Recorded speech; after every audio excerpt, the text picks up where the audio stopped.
Advisory Board meeting for September 15th, 2025. We'll start by saying the Pledge of Allegiance. I pledge allegiance to the flag of the United States of America and to the republic for which it stands, one nation, under God, indivisible, with liberty and justice for all.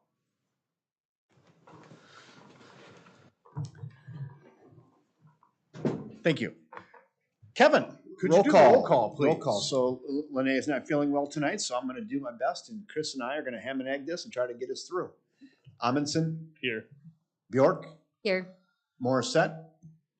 Lick. Here. Toom. Here. Klecker. Gardner. Here. Thank you. All right, moving on. Looking for a approval of the minutes from the June 16th, 2025 meeting. I approve. I need a first and a second. Okay. First. Second. All those in favor?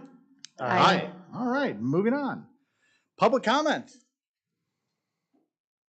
Which one of you would like to be first this evening? You go for ladies first, but. All right, fair enough. Here, so I'm up here. Very good. Keep it under 20 minutes, please.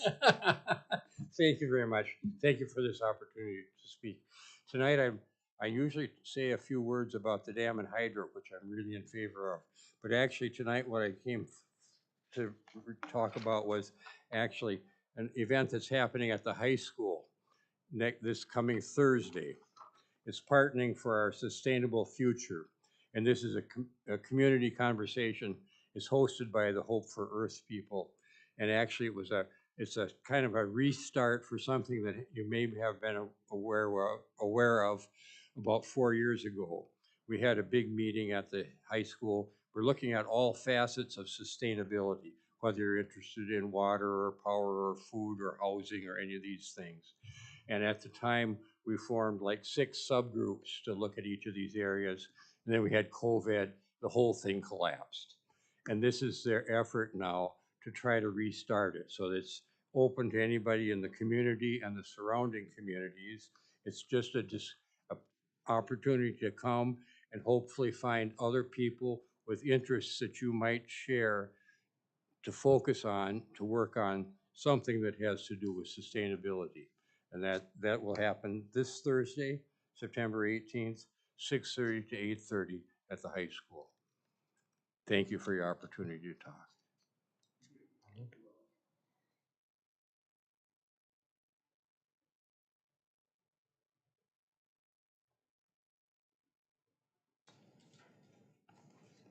Patricia LaRue, 49 Marcella Court. I still get nervous doing this and I still have to read it. So good evening.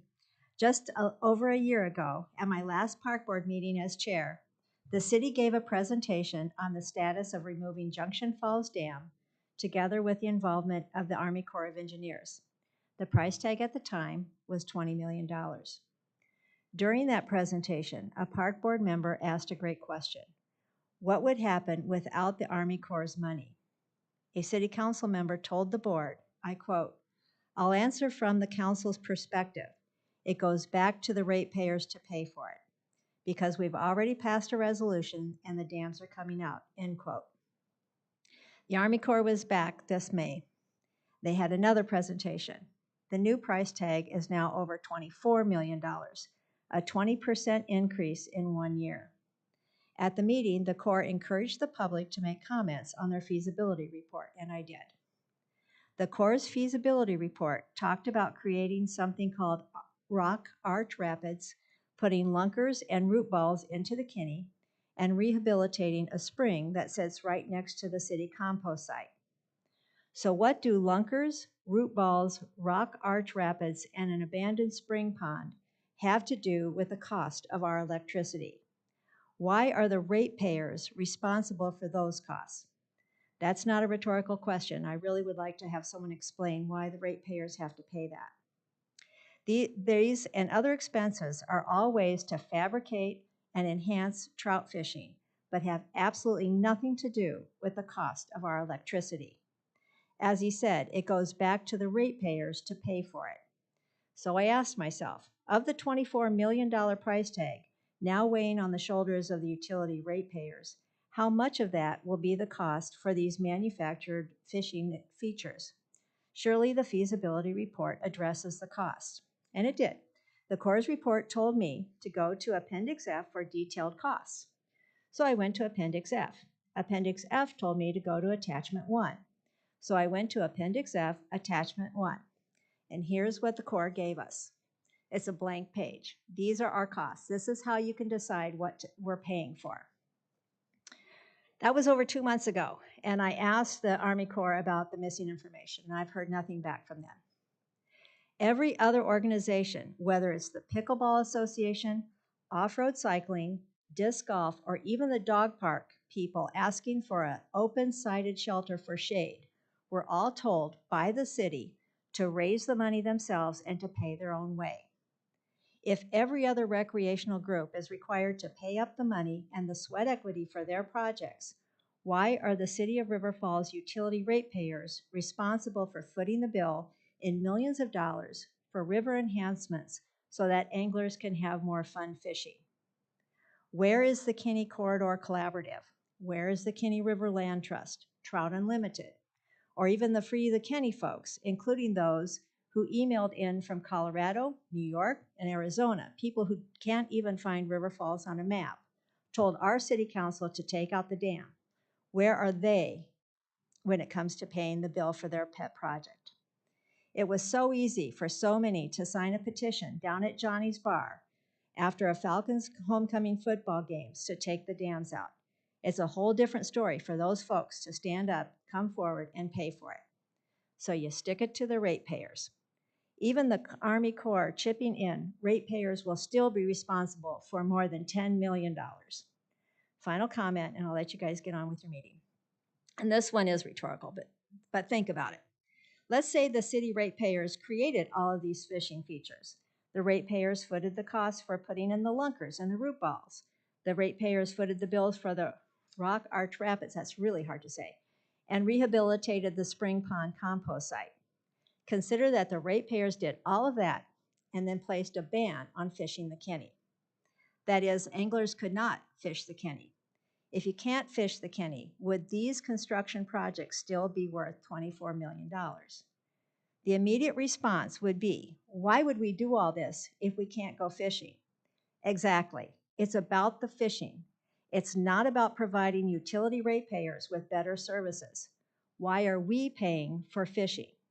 It's not the ratepayers' responsibility to create fishing experiences. As a community-owned and operated utility, it's your job to provide utility services at a reasonable cost, not create a fabricated, commercialized fishing hole. There are far less expensive alternatives than removing a perfectly safe, green energy-producing dam, drain Lake George, and lose the hundreds of thousands of dollars in revenue from renewable electrical services. We are not committed to spend $24 million to remove Junction Falls Dam. Thank you. Thank you. All right. Moving on to the new business, resolution recommending the purchase of materials for Boulder Ridge electric distribution replacement upgrades. Wayne.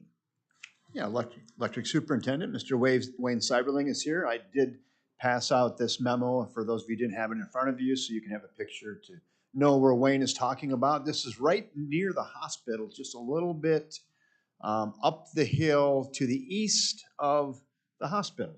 This is an area of overhead line that I would say is probably our most problematic stretch that we have. Outages from animal outages, equipment outages, wind outages. And we've been talking about this for a few years, and I finally got it up financed, so we're ready to go. So maybe before we start, I think, Wayne, congratulations on becoming a grandfather, Wayne. Whoa. First time, so that's kind of exciting. Yeah, you can Thank go you. on. Exciting. I get to meet the young lad tomorrow, so I'm excited about that. So Wayne, the floor is yours, Grandpa. Yeah, well, thank you for having me tonight. Yeah, the Boulder Ridge connection is the term we've been using for a little bit. Has been highly anticipated because of the outages in this side of town, affecting 500 plus customers in this area, and upgrading the infrastructure to a larger, I'm gonna talk utility terms here, so it's 200 amp infrastructure going up to 600 amp infrastructure. It's gonna help, the first portion of it, it's gonna help the area immensely, and the second year is gonna be the sweet spot, down the road, so. So yeah, this is a 2-year project. So this cable you're buying, is this just a 1-year cable, Wayne, then, or is this for both years? This is just the first portion of this project. As you can see in the map, I think it's on page 4, starts on the east side of the exit ramp on Highway 3565, and projected, as I say projected at this point, to run on the south side of County Road M up to around the pedestrian tunnel for the first year. That's kind of where we have our underground overhead split. Where we've had a lot of the issues is in that area when we've had outages. I'm gonna be honest, this first portion's gonna be tricky to get through because of its terrain. As you guys drive by, it's a lot Boulder Ridge. Rock. It's rock. So looked at many different ways to possibly get this infrastructure through there. But ideally, talking to Kevin and other, even some contractors, there's not really, straight is better than jogging it to and from, as large as this infrastructure is. So it's basically the same infrastructure that is going on the west side of town currently. Same type of equipment, same pipe sizes. So it's going to be a couple 6-inch pipes that we'll be looking to install and come later for directional boring updates next year. So, but I did have a couple maps or a couple pictures of the real trailer that we purchased here a year and a half ago. Time flies. Yeah, so that wire's on the trailer in the pictures there for the West Division project. Probably not the best pictures, but at least gives you an idea. This wire weighs about 2 pounds per foot and is about 2 inches in diameter. So the pictures don't really do justice on the large infrastructure that's going to be going in to help this area out in the future. Do you want to just talk briefly about, typically we go through WPPI Energy joint purchasing to get our equipment and materials, but this time Irby Company came in under. So I want to talk to us about how that happened. Yeah, with the large purchase, footage wise, they were able to give us a better cost than going through our normal joint purchasing agency through WPPI. There is a little bit of a note in there about aluminum and copper prices, so that potentially could fluctuate some of the cost into 2026. So, they're pretty sure that's going to hold until then, but we just don't know at this point. But yeah, we had a different agency look at, or a vendor look at costs. And is that for both companies? That fluctuation in cost? Yes. Okay. Wire prices are considered that fluctuation in cost depending on how the market sets it. Tied to metal markets, copper and aluminum. Yep. So Wayne, we'll be back in front of this group probably about a year from now to look at another purchase to finish this out in 27. Yep. Exactly. And so, yeah, we will be internal inventory also to make the connections and other equipment that is necessary for this project. But this is the high dollar project that is needed prior to and get here before next year's project starts. So delivery time typically? They've said spring of 2026. So could be February, could be May timeframe. So it's coming directly from the factory in 1,600-foot reels to 9,600 feet total length. So Wayne, this is aluminum? Aluminum conductor with copper neutral on the outside. So I was going to bring a sample and I missed that, but Yeah, it's 750 MCM for the copper conductor and the neutral, and then semiconductor, and then the copper neutral, and then the outer jacket of it. I'm looking at that cord on the floor right there. It's on that side. It's that size at least. Can you see that cord right here? It's similar to that. It's probably a little bigger. A little bigger than that. Honestly, Yeah. yeah. 3-inch diameter. 2-inch diameter. Yep. Just with this project, to be clear, this is just the material. This isn't the directional boring.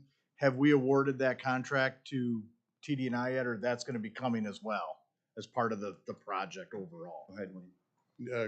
Yeah, next year will be the directional boring portion and the costs coming forward for the linear footage to install it and pull the cable into the conduit. What's our budget on this, Wayne? 400,000? 400,000 is the CIP budgeted amount to extend roughly about 3,000 feet of equipment. This is for the whole project or just for the, First portion of it. Yeah, yeah. So as you look at the map from dry run to the tunnel, that's the whole project, yes. That we're talking about here tonight. and that 400,000 is gonna cover the entirety of that, right? Am I understanding that correctly? Long as the directional boring comes in line, yes. Okay.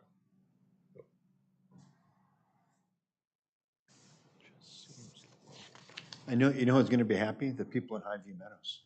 Yes, we're gonna make the east side of town very happy, for sure. So, any other thoughts, conversations? We would just look for a motion to approve then, Chris, when you're ready, so we Yeah. can. Yeah, I think we're good. Can I get a motion? I'll move to approve the resolution. Can I get a second? Second. All those in favor? Aye. Aye. All right, moving on. Kevin, reports. Yeah, so financial report, I looked at this financial report. It's really what I'm gonna call incomplete. I did talk to finance about this today. And the issue is, you see some negative numbers in the, like, let's go to electric, for example, on page 10, some negative numbers in the net total. And that's due to the fact that this report, because this meeting is the 15th of the month, we didn't get the receivables of about $1 million in here. So I just don't even want to go over this. Next month, we're going to bring you a different style report that'll better reflect our financial situation. I know Chris will like that. But as I read this, this would be what I consider an incomplete report. Has the expenses, but not the income. How about that?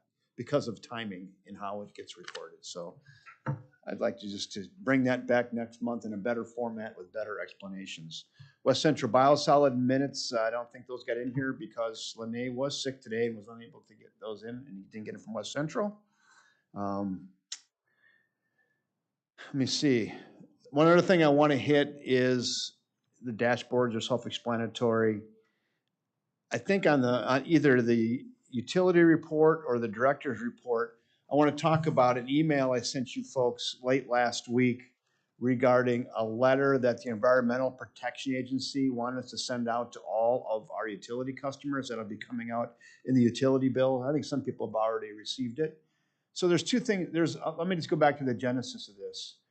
The Environmental Protection Agency is asking every municipality in the country to discover what every customer water service line is made of, what material. Well, we have about 750 in River Falls that are still unknown materials. We've been reaching out for a while and researching, but it's about 750 that are still unknown. That's not the problem. The problem is when we filled out the report last October, we left some of the unknown boxes blank. So, and then we had talked to the EPA. They called us and said, hey, you got some blank boxes, correct those. Well, we corrected them, but not in the 30 days they wanted us to correct that. And so now they made us send out a letter to every customer in River Falls saying that we had a spreadsheet error, basically. So this is not about the water quality. The water in the city is safe. The issue was around us reporting the unknown service lateral types, which, and then with that, so everybody knows about that now. And the 750 customers got another letter that says, hey, we need your cooperation to help us complete our spreadsheet to let the EPA know what service lateral material you have. I think there's some underlying good news in this. One is I enjoy talking to the customers. I've probably talked to 20 people in the last couple of days. People are very cooperative. They want to know. They're glad we're thinking about it. If they can't help us identify it, we send a technician out there, a water technician. They go out and look at it, and it takes them 2 minutes, and we get it documented. We do not believe that there are many lead services, if any, in River Falls. We say that with quite a bit of confidence, is that we don't have any record of any, and the institutional knowledge here says we don't know of any. So I do know this, in our system we don't have any lead. A customer's service line, we may find a couple, but it's not a widespread thing like some communities where half of them are lead. That's not the case here. We also put phosphate in the water at the well, which coats the pipes. If you think back to Flint, Michigan and the issues they had, they did not put phosphate in the water, and then the lead leached out of the pipes. So the phosphate coats the inside of the pipes to keep some material from leaching into the water. We do that upon EPA's recommendations. So our water's safe, evidenced by our annual water quality report. We do daily testing. We test every well, every tower, every day. We do weekly testing, monthly testing, quarterly testing, annual testing. If somebody wants an individual test, we'd be happy to assist them with that as well. So that's what's going on there if someone should ask you. I did put some talking points in your email if someone asks. Yeah, or you can direct them right to me. I love talking to those folks. So that's what's going on there. I don't have much else for today. We have kind of a skeleton crew. We have a lot of people on vacation this week. So Wayne in the electric department is holding up the electric department and some of the water department with all the vacations we have. So we're going to make it through this week. Perfect. That's about all I have, Chris. All right, thank you. Can I get a motion to adjourn? I'll So motion. moved. All right, adjourned. Thank you, everybody. Appreciate it. I think that's the fastest meeting I've attended. Thank you. Once you start with a